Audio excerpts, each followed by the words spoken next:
Psychologically, the dragon is one's own binding of oneself to one's ego, and you're captured in your own dragon cage.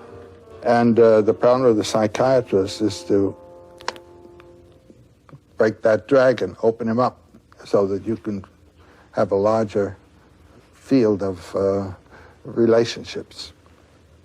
Jung had a patient come to him who felt alone, and she drew a picture of herself as caught in the rocks. From the waist down, she was bound in rocks.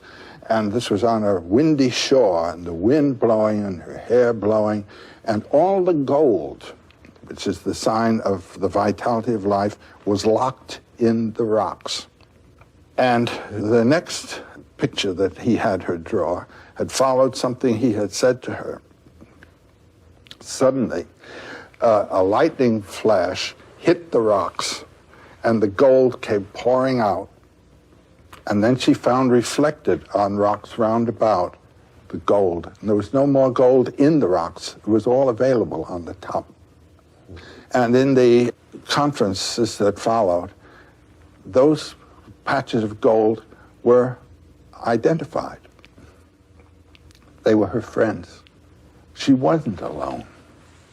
But she had locked herself in her own little room and life, but she had friends. Do you see what I'm meaning? This is killing the dragon. And you have fears and things. This is the dragon. That's exactly what that's all about.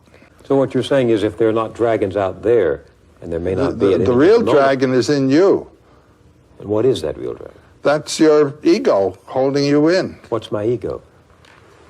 What I want, what I believe, what I can do, what I think I love, and all that. What I regard as the aim of my life and so forth. It might be too small. It might be that which pins you down. If you think, oh, gee, I couldn't do that, you know, that's your dragon that's locking you in. Oh, no, I couldn't be a writer. Oh, no, I couldn't do what so-and-so is doing. Unlike the classical heroes, we're not going on our journey to save the world, but to save ourselves. And in doing that, you save the world. I mean, you do. The influence of a vital person vitalizes. There's no doubt about it. The world is a wasteland. People have the notion of saving the world by shifting it around and changing the rules and so forth. And no, any world is a living world if it's alive. And the thing is to bring it to life. And the way to bring it to life is to find in your own case where your life is and be alive yourself.